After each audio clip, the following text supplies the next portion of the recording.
পক্ষপাতের অভিযোগে আজও আগারগাঁওয়ের নির্বাচন কমিশন ঘেরাও করে বিক্ষোভ করবে ছাত্রদল। সুরাহা না হওয়া পর্যন্ত অবস্থান কর্মসূচি চালিয়ে যাওয়ার ঘোষণা দেন তারা। ছাত্রদল সভাপতি জানান, পোস্টাল ব্যালটে অনিয়মসহ ৩ দাবিতে আন্দোলন চালিয়ে যাবেন। একই দিন সকালে ইসি ভবন ঘেরাও করে বিক্ষোভ করে সংগঠনটি। পরে সন্ধ্যায় ইসির সাথে বৈঠক শেষে কর্মসূচিতে অনড় থাকার ঘোষণা দেয় ছাত্রদল। নেতা কর্মীদের অভিযোগ, নির্বাচন প্রক্রিয়ায় নিরপেক্ষতা নিয়ে সন্দেহ তৈরি করেছে ইসি। পেশাদারত্ব বজায় না রাখলে বৃহত্তর কর্মসূচি দেওয়ারও হুঁশিয়ারি দেন তারা। ছাত্রদলের ঘেরাও কর্মসূচিকে ঘিরে কমিশনের সামনে নিরাপত্তা জোরদার করা হয়। পক্ষপাতের অভিযোগে আগারগাঁওয়ে আজও নির্বাচন কমিশন ঘেরাও করে বিক্ষোভ করছে ছাত্রদল। আরও জানাতে আগারগাঁওয়ের নির্বাচন কমিশন থেকে যোগ দিচ্ছেন সহকর্মী বুদ্ধদেব কুণ্ডু। আজকে আপনি বিক্ষোভের পরিস্থিতি কেমন দেখছেন এবং তাদের দাবিগুলো কি কি, এবং এখন পর্যন্ত প্রশাসন থেকে কোনো পদক্ষেপ কি নেওয়া হয়েছে কিনা? প্রাণ সসের মাখামাখি টেস্ট বার্গারকে করে তোলে আরো ইয়ামি আরো জোস। প্রাণ সসের বস।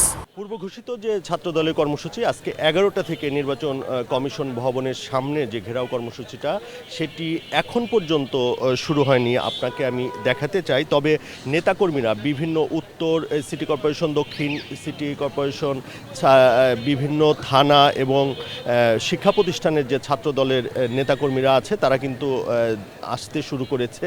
আমরা কিছুক্ষণ 10:30টার পর থেকেই দেখছি যে খণ্ড খণ্ড ভাবে তারা 15-20 জনের একটি গ্রুপ করে তারা এখানে আসছেন। আপনি জানেন যে গতকালকেও সকাল 11টা থেকে ছাত্র দলের বিভিন্ন অঙ্গ সংগঠনের নেতাকর্মীরা এই নির্বাচন কমিশন ভবনের সামনে জড়ো হতে থাকে এবং তারা কিন্তু বিকাল 5টা পর্যন্ত এখানে অবস্থান করে, নানা ধরনের স্লোগান দেয় এবং তারপরে একটি 5 সদস্যের একটি প্রতিনিধি দল নির্বাচন কমিশনের কর্মকর্তাদের সাথে বৈঠক করে এবং তারপরে 7টার কিছু পরে ছাত্রদলের যে সভাপতি রাকিবুল ইসলাম রাকিব, তিনি গণমাধ্যম কর্মীদের জানান যে তাদের যে 3টি দাবি ছিল সেই দাবিগুলো বিষয়ে তারা নির্বাচন কমিশনকে অবহিত করেছেন এবং তারা এটাও ঘোষণা দেন যে যদি তাদের দাবিগুলো মেনে না নেওয়া হয় আজকেও, অর্থাৎ আজকে 11টা থেকে তারা অবস্থান নেবে এবং আমরা কিন্তু দেখতে পাচ্ছি যে খণ্ড খণ্ডভাবে এখানে ছাত্রদলের নেতাকর্মীরা আসতে শুরু করেছে। আপনি জানেন যে ছাত্রদলের যে মূল অভিযোগটা ছিল পোস্টাল ব্যালট সংক্রান্ত বিষয়ে নির্বাচন কমিশনের সিদ্ধান্ত পক্ষপাত দুষ্ট ও প্রশ্নবিদ্ধ, যা সুষ্ঠু নির্বাচনের পরিবেশকে ঝুঁকির মধ্যে ফেলছে, এ ধরনের তারা অভিযোগ করেছিল। এছাড়া একটি বিশেষ রাজনৈতিক গোষ্ঠীর চাপের মুখে দায়িত্বশীল সিদ্ধান্তের পরিবর্তে হঠকারী পদক্ষেপ নেওয়া হচ্ছে, এ ধরনের অভিযোগও ছিল তারা করেছে এবং বলছে যে বর্তমান নির্বাচন কমিশন একটি বিশেষ রাজনৈতিক গোষ্ঠীর প্রভাবে শাহজালাল বিজ্ঞান ও প্রযুক্তি বিশ্ববিদ্যালয় এবং জগন্নাথ বিশ্ববিদ্যালয়ের সাম্প্রতিক নির্বাচনগুলোতে একটি নির্দিষ্ট ছাত্র সংগঠনকে সুবিধা দিতে বারবার নির্বাচনের তারিখ পরিবর্তন করেছে। একই ধারাবাহিকতায় তারা বলছেন যে এভাবে যদি চলতে থাকে তাহলে জাতীয় নির্বাচনেও তার প্রভাব পড়তে পারে এবং জাতীয় নির্বাচনও প্রশ্নবিদ্ধ হতে পারে।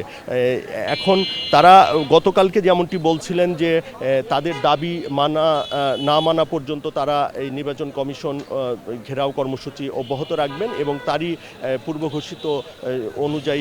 ঘোষণা অনুযায়ী তারা সকাল 11টা থেকে এখানে ঘেরাও কর্মসূচি পালনের যে কর্মসূচিটা দিয়েছিল এবং সেটি আমরা দেখতে পাচ্ছি যে বিভিন্ন থানা এবং বিভিন্ন শিক্ষা প্রতিষ্ঠানের ছাত্রদলের নেতাকর্মীরা অবস্থান নিচ্ছেন এবং হয়তোবা একটু পরে।